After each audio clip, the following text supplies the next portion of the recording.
నిర్లక్ష్య పాలన మూగ జీవాల చావుకొచ్చింది.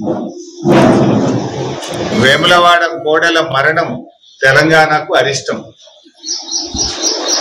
వారం రోజుల సమయంలో వేములవాడ దేవస్థానంలో భక్తులు సమర్పించిన కోడెలు మరణించడం ఇది చాలా దురదృష్టకరం. ఇది రాష్ట్రానికి అరిష్టం.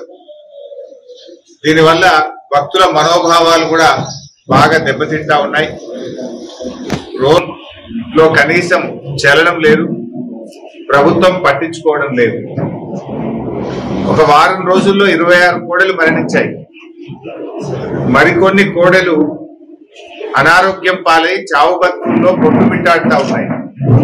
అయినా ప్రభుత్వం వాటిని రక్షించే ప్రయత్నం కూడా ఈరోజు చేయడం లేదు.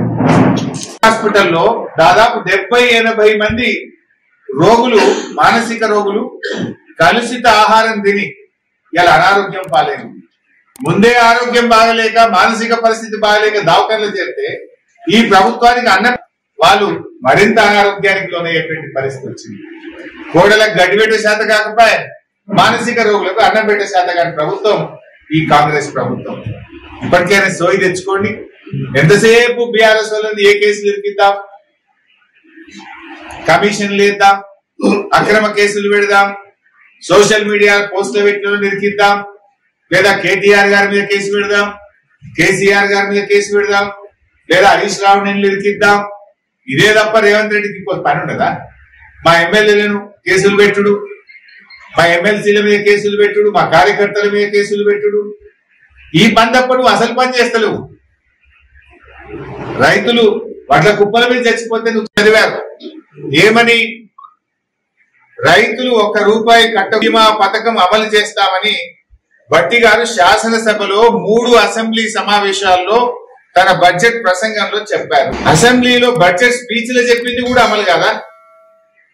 మేము డిమాండ్ చేస్తా ఉన్నాం, ఇప్పుడు ఈ వానకాలానికి రైతుల నుంచి ₹1 తీసుకోకుండా అసెంబ్లీలో బడ్జెట్ లో ప్రసంగంలో చెప్పిన విధంగా ఈ వానకాలం పంటల బీమా పథకాన్ని రాష్ట్ర ప్రభుత్వం అమలు చేయాలి అని చెప్పి బీఆర్ఎస్ పార్టీ డిమాండ్ చేస్తుంది. ఆగస్టు కల్లా రుణమాఫీ చేస్తానని చెప్పి మాట తప్పడం వల్ల ఇలా తెలంగాణకు శాపంగా మారింది. దేవుడి మీద ఒట్టుబెట్టి మాట తప్పితే అది శాపంగా. ఇంకొక వైపు వేములవాడ దేవస్థానంలో కోడెలు మరణించడం ఈ రాష్ట్రానికి అరిష్టంగా మారుతా ఉంది. ఏం చేస్తా ఉన్నారు? మీ కలెక్టర్ ఏం చేస్తా ఉన్నాడు?